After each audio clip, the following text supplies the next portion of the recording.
তো আমাদের মতো যারা ফাল্গুন মাসের এসে প্রথম সপ্তাহে কি তার আগে 1-2 তারিখে বা দ্বিতীয় সপ্তাহে 7-8 তারিখে আমরা ধান রোপণ করেছি, সেই ধানগুলো এখন কিন্তু গোছ হওয়া বা গোছা হওয়া খুবই একটি ভাইটাল ব্যাপার।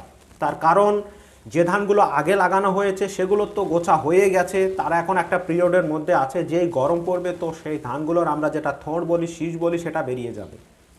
তো আমাদের ধানগুলো এখন আমরা যারা চাপান সার দিইনি, আমরা কি কি চাপান সার দিতে পারি এখন, যাতে ধানের গোছাগুলো মোটা মোটা হয় এবং আমরা ফলনের দিক থেকে একটু বৃদ্ধি পাই।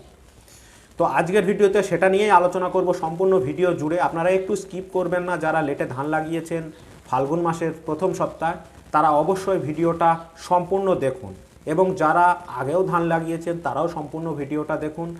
আজকে আপনাদের সম্পূর্ণ সার ব্যবস্থাপনাটাই থাকবে এই ভিডিওতে। আপনারা কি কি সার ব্যবস্থাপনা করলে আপনাদের ধানের জমিটাকে এবং ফলনটাকে বাড়িয়ে নিতে পারেন।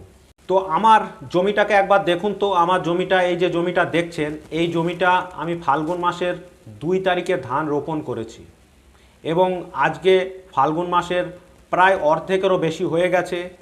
তো মোটামুটি 15 দিন আমার ধান রোপণ করা হয়েছে। তো এখন আমি চাপান সার হিসাবে কি কি দিচ্ছি সেটাই আপনাদের সামনে দেখাচ্ছি, এবং আমার জমিটা আপনাদের দেখালাম, এবং কি কি চাপান সার দেবো সেটা দেখুন।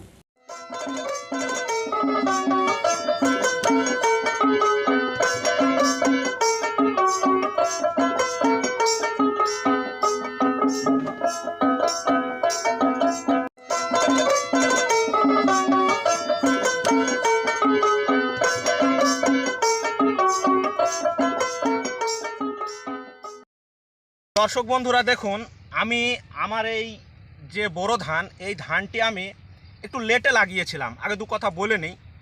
তো লেটে লাগানোর ফলে মোটামুটি ফাল্গুন মাসের 1 থেকে 2 তারিখের মধ্যে, আজকে ফাল্গুন মাসের প্রায় অর্ধেক পার হয়ে গেল। তো 15 দিন পর আমি চাপান সার দেব। এখন একবারই চাপান দেব। কি চাপান সার দেব সেটা আপনাদের দেখাবো। এই সার এখানে সব আছে, এই দেখুন এখানে সব আছে।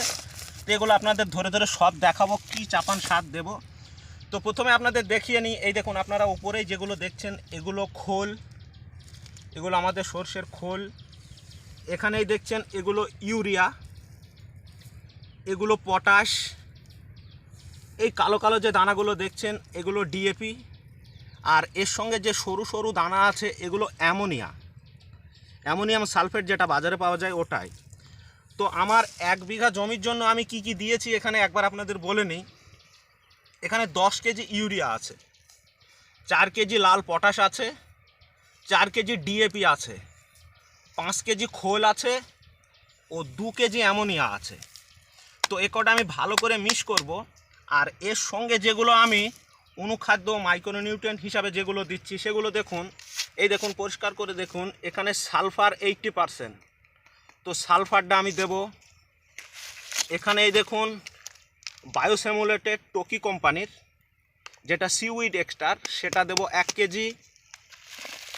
এখানে দেখুন পটাশিয়াম সালফেট ইকো কোম্পানির, এটা দেব 1 কেজি।